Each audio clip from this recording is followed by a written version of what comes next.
আসসালামু আলাইকুম। সবাই জানেন আসলে যে একটা মর্মান্তিক ঘটনা, এই যে অ্যাবনর্মাল একটা তোফাজ্জল হোসেন আমাদের আমার বন্ধু ছিল, আমার ব্যাচমেট, এবং বরগুনা পাথরঘাটা উপজেলার নিবাসী।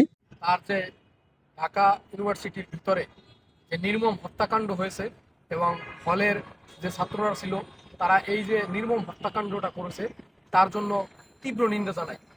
এবং আজকে 4-5 দিন হয়ে গেল, এর কোনো সুষ্ঠু বিচার তদন্ত আমরা এখনো মিডিয়া বা কোথাও দেখতে পেলাম না। এটার জন্য তীব্র নিন্দা জানাই হল কর্তৃপক্ষ এবং বিসি প্রক্টর যারা আছেন এবং অন্তর্বর্তীকালীন সরকারে যারা যারা আছেন এবং আইন উপদেষ্টা, হ্যাঁ, আসিফ মাহমুদ স্যারকে এগুলা তদন্ত করে এই যে একটা মানে তোফাজ্জলের যে ব্যাপারটা, এই যে হত্যাকাণ্ডটা, এবং ও যে একটা মনে করেন মানসিক ভারসাম্যহীন লোক ছিল এবং ওর ফ্যামিলিতে আদাও কেউ নাই। ওর বাবা মারা গেছে, ওর মা মারা গেছে, ওর ভাই ছিল সেও মারা গেছে। তোফাজ্জল হোসেন একজন এতিম মানুষ।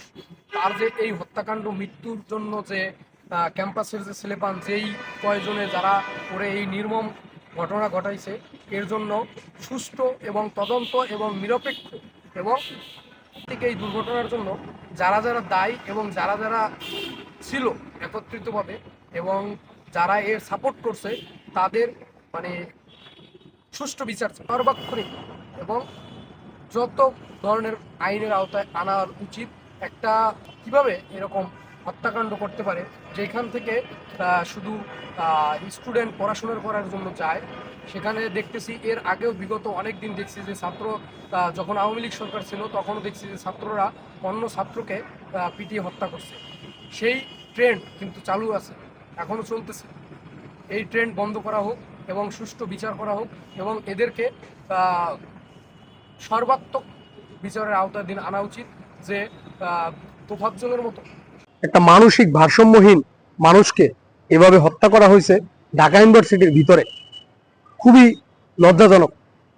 যেখানে স্টুডেন্টরা পড়াশোনা করতে যায় সেখানে বিভিন্নভাবে সবসময় দেখা যাচ্ছে এরকম অন্য অন্য ছাত্রদেরও পিটিয়ে হত্যা করা হচ্ছে। এটা বিসি প্রক্টর এবং আইন ব্যবস্থায় যারা আছেন তারা 4 দিন হয়ে অবগত হওয়ার পরও এটার কোনো পরোক্ষ বিচার করেননি এখনো। এটার জন্য খুবই ধিক্কার জানাই।